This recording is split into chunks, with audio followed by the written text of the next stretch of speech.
Assalamualaikum warahmatullahi wabarakatuh. Salam sejahtera untuk kita semua. Perkenalkan, saya Syabila Kafi dari kelas R2D dengan NPM 20212121515, kelompok 4, mata kuliah Fonologi Bahasa Indonesia dengan dosen pengampu Bapak Irwan Siagian, MPD. Di sini saya akan menjelaskan materi tentang pengertian bunyi konsonan dan daerah artikulasi. Untuk pembahasan materi pertama yaitu materi tentang pengertian bunyi konsonan menurut para ahli.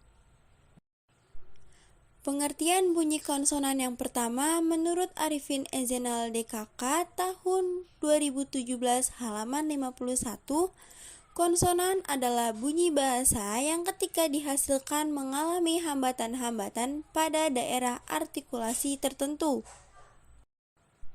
Sementara pengertian bunyi konsonan menurut Krida Laksana Harimurti tahun 2007, konsonan adalah bunyi bahasa yang dihasilkan dengan menghambat aliran udara pada salah satu tempat di saluran suara di atas glotis. Konsonan disebut juga huruf mati.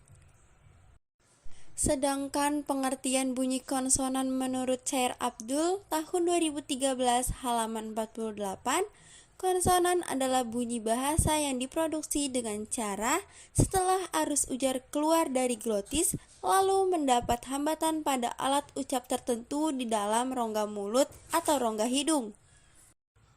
Dan pengertian bunyi konsonan menurut Muslih Mansur tahun 2008 halaman 48, bunyi konsonan merupakan bunyi-bunyi yang melibatkan penyempitan atau penutupan pada daerah artikulasi. Menurut Chair Abdul tahun 2013 halaman 48-49 menjelaskan bahwa bunyi konsonan dapat diklasifikasikan berdasarkan 4 cara. Yang pertama, tempat artikulasi, yang kedua dengan cara artikulasi, 3 posisi pita suara, dan 4 struktur. Dan ini adalah gambar dari alat ucap klasifikasi bunyi konsonan menurut Chair Abdul tahun 2019 halaman 27 buku Fonologi Bahasa Indonesia. Berikut ini penjabaran tentang klasifikasi konsonan yang pertama, yaitu tempat artikulasi. Tempat artikulasi merupakan tempat bertemunya artikulator aktif dan artikulator pasif. Menurut Chair Abdul tahun 2019 halaman 117, berdasarkan tempat artikulasi, konsonan dapat dibedakan menjadi 4 macam, yaitu A. Bilabial, yaitu konsonan yang terjadi pada kedua belah bibir, bibir bawah merapat pada bibir atas. Yang termasuk konsonan bilabial adalah huruf B, P, dan M. Contoh katanya buku, pintu, dan makan. Lalu yang B, labiodental. Menurut Chair Abdul tahun 2019 halaman 117, labiodental merupakan konsonan yang terjadi pada gigi bawah dan gigi atas. Gigi bawah merapat pada bibir atas. Yang termasuk konsonan labiodental adalah huruf F dan V. Contoh katanya fakultas dan vena. Yang C, laminoalveolar. Menurut Chair Abdul tahun 2019 halaman 117, laminoalveolar merupakan konsonan yang terjadi pada daun lidah dan gusi. Yang termasuk konsonan laminoalveolar adalah T dan D. Contoh katanya tadi dan dari. Terakhir, D, dorsovelar. Menurut Chair Abdul tahun 2019 halaman 117, dorsovelar merupakan konsonan yang terjadi pada pangkal dan langit-langit lunak. Yang termasuk konsonan dorsovelar adalah K dan G. Contoh katanya yaitu kalau dan gula. Berikut ini adalah gambar proses bunyi menurut Chair Abdul tahun 2019 halaman 27 buku Fonologi Bahasa Indonesia. Proses bunyi menurut Chair Abdul tahun 2013 halaman 27.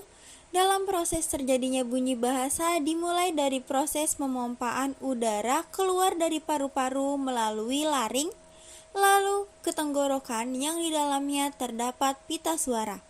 Setelah melalui pita suara, jalan satu-satunya yang bisa keluar melalui rongga mulut atau rongga hidung.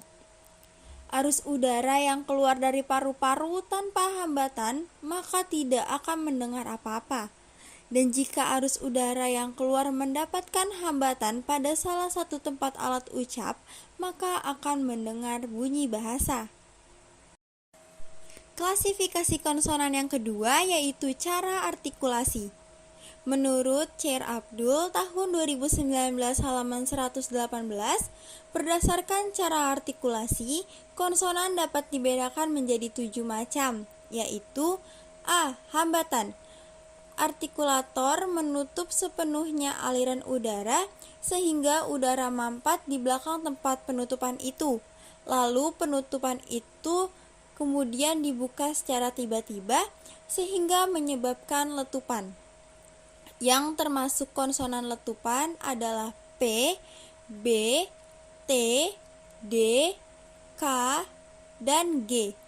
Contohnya pada, buku, tiba, ada, kalau, dan gula. Lalu yang B yaitu geseran. Artikulator aktif mendekati artikulator pasif membentuk celah sempit sehingga udara yang lewat mendapat gangguan. Yang termasuk konsonan geseran adalah F, S, dan Z. Contohnya pada kata fase, seru, dan zona. Lalu yang C yaitu paduan. Menurut Chair Abdul tahun 2019 halaman 118, artikulator aktif menghambat sepenuhnya aliran udara lalu membentuk celah sempit dengan artikulator pasif. Yang termasuk konsonan paduan adalah C dan J. Yang D yaitu sengau. Menurut Chair Abdul tahun 2019 halaman 118, artikulator menghambat sepenuhnya aliran udara melalui mulut, tetapi membiarkannya keluar melalui rongga hidung dengan bebas. Contoh konsonan sengau adalah bunyi M, N, dan eng. Contoh katanya makan, nari, ngunyah. Lalu ada E yaitu getaran. Menurut Chair Abdul tahun 2019 halaman 118, artikulator aktif melakukan kontak beruntun dengan artikulator pasif sehingga getaran bunyi itu terjadi berulang-ulang. Contoh konsonan getaran adalah konsonan R. Contoh katanya rela, lari, rima.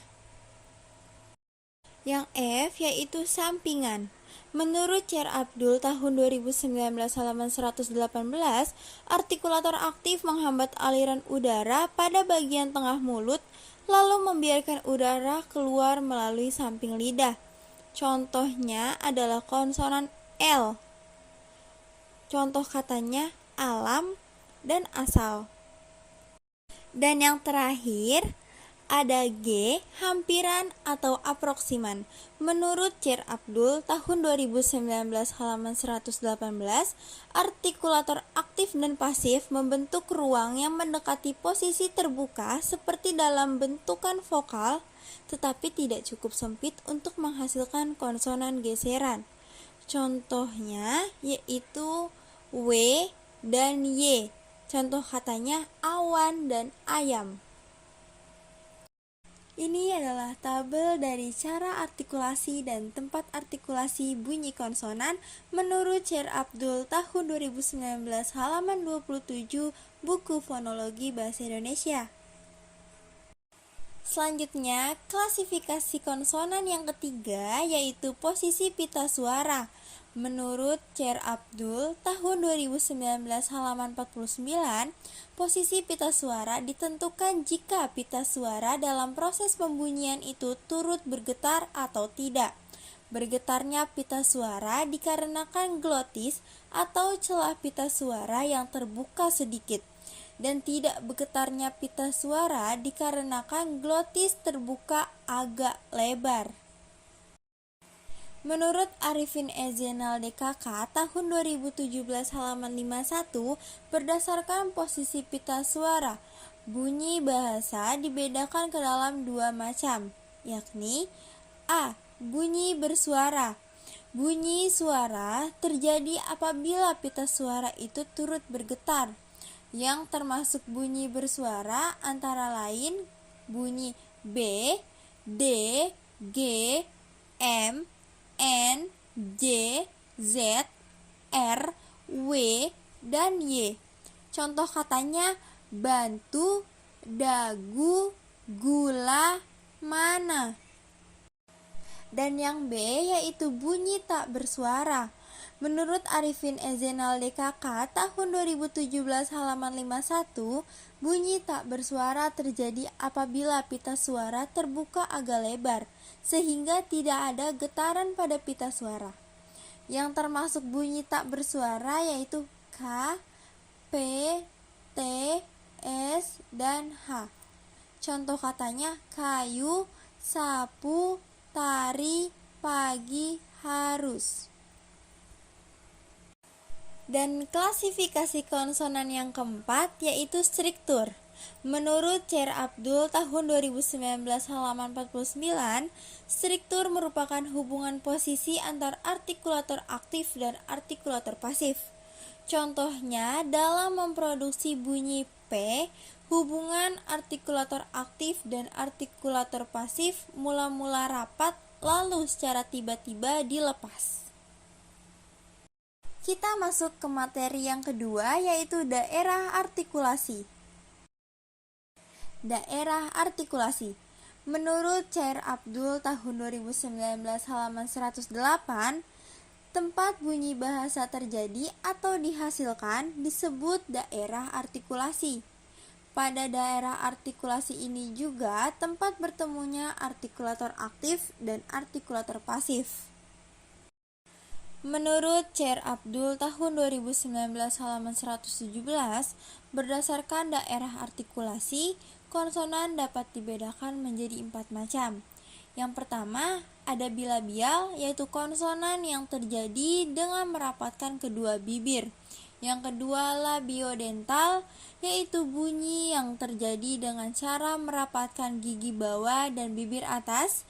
Yang ketiga, laminoalveolar, yaitu bunyi yang terjadi dengan cara menempelkan ujung lidah dengan gusi. Yang keempat, dorsovelar, bunyi yang terjadi dengan cara menempelkan pangkal lidah ke langit-langit lunak. Simpulan pada materi ini yaitu konsonan merupakan bunyi bahasa yang diproduksi dengan cara setelah arus ujar keluar dari glotis lalu mendapat hambatan pada alat ucap tertentu di dalam rongga mulut atau rongga hidung.